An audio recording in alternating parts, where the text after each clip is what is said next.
Our next speaker is Dr. Mark MIMS.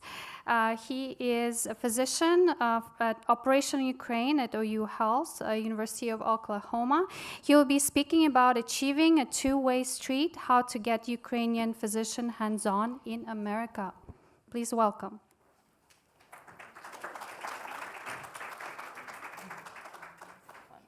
Thank you, Natalia, and thank you for that great panel. I think we're going to be able to kind of transition very nicely with that last slide about, observerships maybe not being enough, and what's really the next step as far as training in the United States. And so we'll be talking about, what a two-way street model looks like and a couple of different ways that we can achieve that. So while they're working, I'll just give a brief overview of my project, which is Operation Ukraine. It is a one-month observership in Oklahoma at the University of Oklahoma. We bring predominantly reconstructive surgeons over to Oklahoma. During the 4-week course, they do usually between 6 to 8 cadaver labs. That's 1 to 2 per week that are guided by our faculty members. This is often touted as one of the most valuable experiences for them. As we know, after medical school in Ukraine, cadavers are no longer available to learn new techniques in a very low pressure situation where it keeps patients safe. And so the ability to have that opportunity and then go to the operating room and see those same procedures done on patients is a really good follow-up and an ability to kind of translate that experience through. The other thing that we try to do is we try to expose them not only to the clinical side of things, but the other aspects of academic medicine in the United States. This includes being a part of our departmental grand rounds, our departmental morbidity mortality conferences. They're often surprised that we would get up in front of everybody and talk about our failures and our complications and in a constructive manner. And then we try to get them involved in research. As we've heard from many different speakers so far, research is a critical aspect of advancing healthcare and not losing the knowledge that is currently being gained. And so we invite them to collaborate on our projects. We also invite them when they return to collaborate with us to kind of create their own projects. One that we're currently working on is at our grand rounds where we allowed the most recent Ukrainian surgeons to present. One of them talked about how she noticed that when she closed when she closed contaminated wounds earlier, the patients had better outcomes than delaying closure for it to be completely cleaned out. And so I said, well, please send us the data. We have our statisticians, we have our writers, we can help with this, and we can really get this information out there, because if this is true, then we need to be sharing this with everybody. So, all right, so we talked a little bit about my project. This is our mission statement here.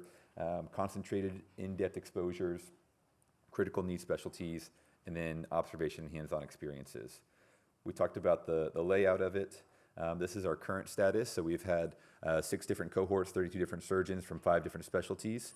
We initially mostly did civilian surgeons, but through our partnership with Razum and kind of asking, it was determined that the military surgeons were perhaps ones that had a greater need and less opportunity, and so we switched our focus to military surgeons and predominantly from the Eastern Front. And so most of the ones from Kyiv and Lviv are from our early cohorts, and everything more to the east has been our more recent cohorts.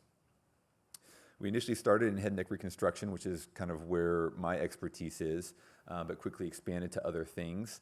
And with the first 3 cohorts on our post-observation survey, and I would always ask them, what could we do better for future groups? And the response was always the same. This is a great experience, we love it, it's great, but we really wish we could be hands-on.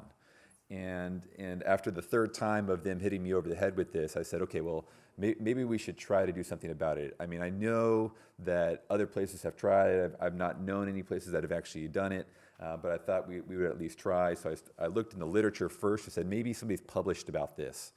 And there's a lot of publications about the need for it, but there are no publications about somebody actually doing it and what the experience is. And so, I went to my chair of my department and said, would you support me if I was able to do this? And so he said yes. And so I tried to figure out what my pathway forward was going to be. And this is kind of eventually what I settled on. So I first went to the Oklahoma State Medical Board. It was first a small committee meeting and then the full board meeting. And it was interesting because I presented the case. I talked about the guardrails we were going to put in place and all this, that, and the other. And there was a 13-member panel, and they took a vote, and it was yes, yes, yes, yes, yes, all through the first 12. And number 13 was the lawyer. And the lawyer says, look, this sounds great, but I don't think that we have the legislation in our bylaws to actually give you a license. But, he said, what you're describing, the guardrails that you're putting in place, the things that you're doing, it sounds like you're not letting them be an independent medical practitioner. They're more like a medical student. And so he said, if your institution is willing to assume all of the risk of credentialing, of risk and liability, then I think we as a medical board would be comfortable with you going forward with that.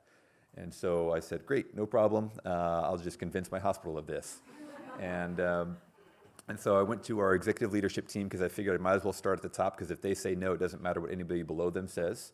And fortunately, they had been through this now for 3 cohorts. They had gotten a lot of positive reinforcement from local media stories and outreaches and things like this. And so they were much more open than maybe they would have been had I come just de novo to them. So they said, yes, but you got to talk to legal and risk and credentialing. I said, great, more lawyers, that's no problem. And so, I kind of did the same thing. I sold them the story. I talked about the mission. And again, because they had seen those early successes, and in fact, I had kind of brought them and invited them to some of the grand rounds presentations, and they'd gotten to meet some of the surgeons, they were all on board with it. And so we eventually got approval for this to occur. And here are the 4 rules that I placed on our surgeons.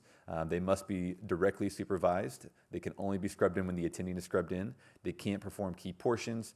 And then because we have medical students, residents, and fellows, they couldn't interfere with our other learners. And I felt like this was important to really win over the hospital, because they've got a fiscal and a much more invested responsibility to those learners. So I wanted to make it clear that we weren't going to be infringing upon them. So this is our experience so far, 164 different surgeries that have been scrubbed in, hands-on, by Ukrainian surgeons operating on American patients, predominantly in the head, neck, and oculoplastics fields. Trauma surgery was our most recent addition to our program, which is why that number is a little bit lower. Neurosurgery, it is what it is. Longer cases, fewer case volumes. Orthopedics was also a more recent addition, so they're building those numbers up quite quickly.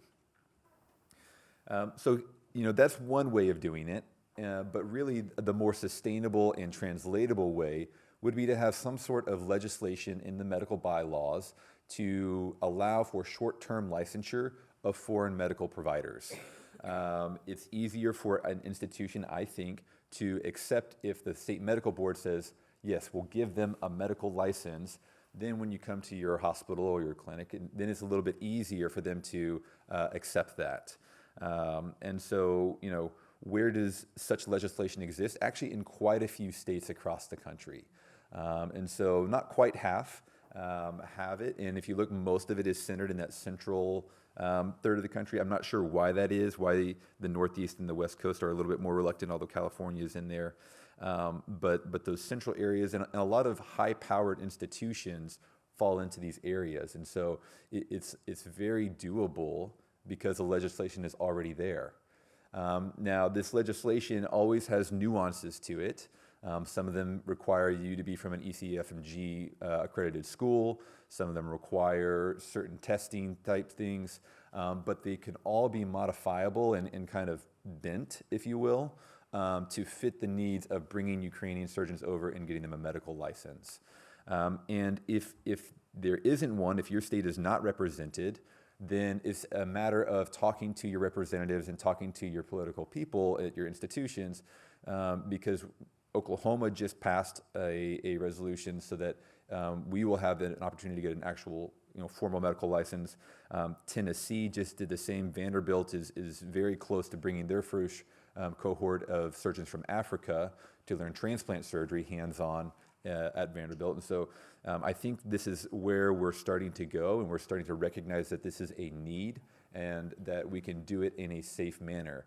of those 164 cases that I showed you, we've had 0 complications. I would go and do random spot checks of compliance with the assigned rules. I've only had one time where they were not in compliance, and basically it was the end of the case. They were closing the skin, and the attending surgeon has scrubbed out to work on the computer, and the Ukrainian surgeon remained scrubbed in. So that's the only time that they technically weren't in compliance with our set guide rails. But other than that, I found they were extremely compliant with them. So some final tips on how we can achieve this in the United States. Institutional support is critical, whether that's the credentialing, the legal, the risk, or just giving the resources necessary, the manpower, and allowing you to do this is necessary. So how do you get their support? Build it with early success. So maybe don't start by going in there and say, hey, I really want to bring some people over. They're going to scrub in. They're going to do cases independently. Maybe start with, I'm going to do a small cohort of observers. And then while those observers are there, get the media involved, get them some positive reinforcement at an institutional level so that when you come back with that bigger ask, then they're more open to it. Sell the mission. I think this is also critical. If I just said, hey, I want to bring some surgeons from Canada down to operate with us, they probably would have not been super excited about it.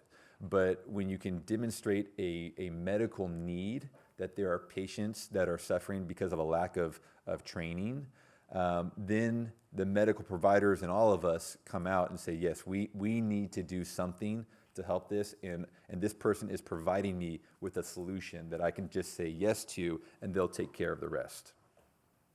Funding is another area which obviously every observership, every program struggles with. But I think that if you can, again, sell the mission and start with small successes, it becomes much easier down the road. And finally, don't give up. It was almost a full year of work and endless meetings and revisions and all of this to get this to where it is today. But the purpose was there, the need was there, and the surgeons that have come through have really reiterated that this is an amazingly impactful thing for them. As surgeons, we learn by doing, not by watching, and so we're really able to get them the education that they need. So thank you for your attention. If you have questions, my email's at the bottom there. I'm happy to collaborate. I'm happy to talk to any hospital's administration about our experience that may need some persuading, that it's going to be safe, that it's going to be okay, that this is a good idea. So please reach out to me, and thank you for your attention and for being part of this conference.